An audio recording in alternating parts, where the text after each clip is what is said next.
Gather around. Let me ask you a simple question. Have you ever smelled Italian marble tiles covered in fresh pig manure? Have you ever seen a sow, a full-grown female pig, giving birth in a jacuzzi meant for relaxation? If you haven't, thank your God. But if you want to know how my Uncle Solomon turned my sweat and blood into a pigsty, and the madness that followed when I finally came home, pull up a chair. This story is not for the faint-hearted. I am the first son. In our culture, that is a heavy title. I left Nigeria for Canada 10 years ago. I washed plates until my fingerprints disappeared. I drove trucks through snowstorms that would freeze a spirit. Why? Because I had a dream. To build a retirement paradise for my parents. A mansion. 7 bedrooms, white pillars, the type of house that tells the village, yes, my son has arrived. I couldn't manage the project from Canada. I needed a supervisor. Enter Uncle Solomon. My father's younger brother. A man who could sell ice to an Eskimo. He called me every week. My boy. The roof is up. Send another 3 million for the imported tiles. He sent photos. Close-ups of smooth walls, videos of the gate. I trusted him. Blood is thicker than water, ABI. The first sign of trouble came 2 years in. I asked for a video tour. Uncle, walk around the compound, let me see the landscaping. Solomon's face filled the screen, sweating. Oh, Junior, the network is bad outside. If I step out, the call will cut. Just try, Uncle. He stepped out. I saw a flash of the wall, and then I heard a strange sound. Grunt. Squeal. Uncle, was that a pig? He laughed too loud. No. It's the neighbors. They are very dirty people. I will build the fence higher to block their noise. I believed him. 6 months later, I sent my cousin Chidi to drop off a generator. Chidi called me, confused. Brothers, Uncle Solomon didn't let me enter. Oh. What do you mean? He met me at the gate. He said the house is undergoing spiritual cleansing and no visitors allowed. But brothers, I heard noises inside. Like a market. I brushed it off. Maybe he is just being protective, I told myself. Then came the call from Auntie Uju. The oldest woman in our family. She doesn't gossip, she speaks in proverbs. Junior, she whispered on the phone. The rat that lives in the house knows where the fish is hidden. Auntie, what does that mean? Your Uncle Solomon has bought a new car. A Jeep. And he has no job. Check your house, my son. Before the termites eat the roof. That was the moment I booked my flight. I didn't tell a soul. I landed in Lagos and drove straight to the village. The gate was rusty. I pushed it open. The compound was overgrown. But it was the smell that hit me first. A thick, heavy, slapping smell. I walked into the living room. No chairs. No TV. Instead, the room was divided by wooden planks. Mud was everywhere. And staring at me, chewing on a piece of yam, was a pig. A massive, dirty pig inside my Italian marble living room. My Uncle Solomon had turned my mansion into a commercial pig farm.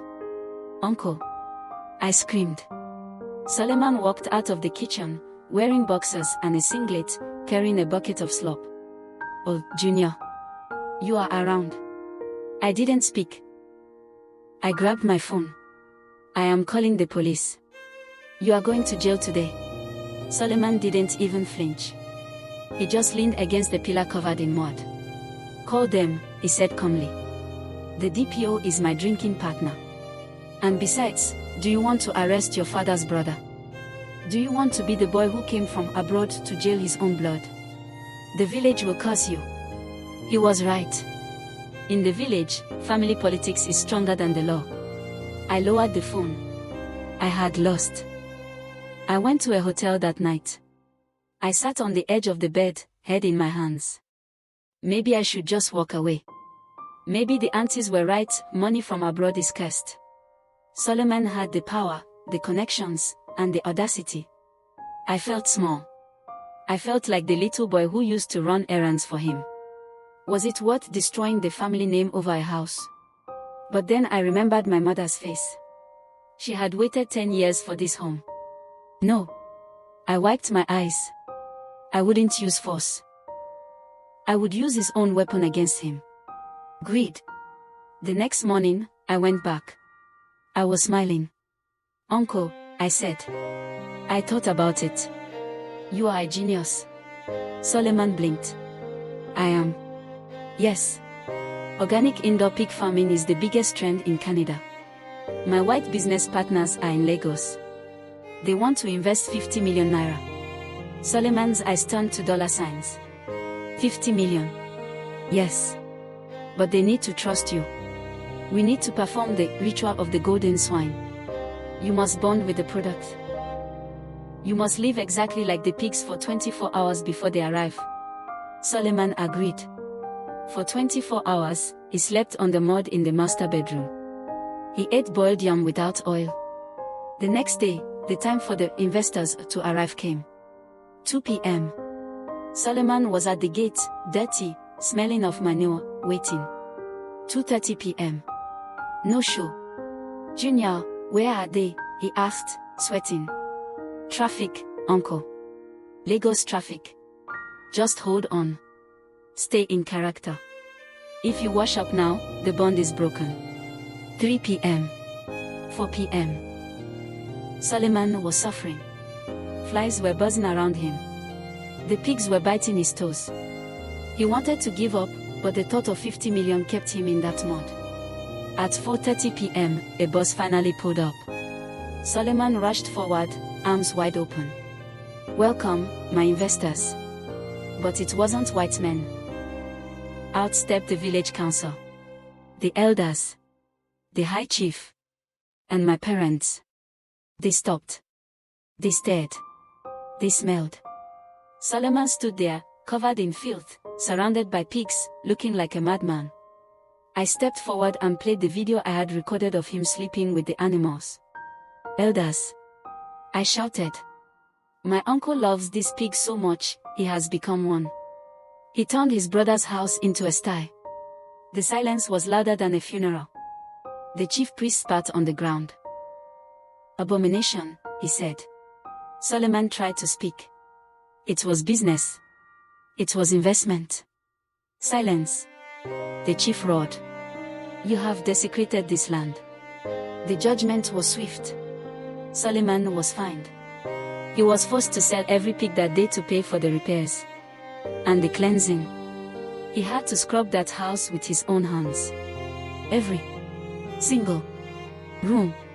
It took him 3 weeks. By the time he was done, he was a humble man.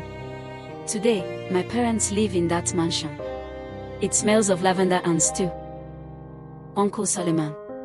He doesn't eat pork anymore. In fact, if he sees a piece of bacon, he starts trembling.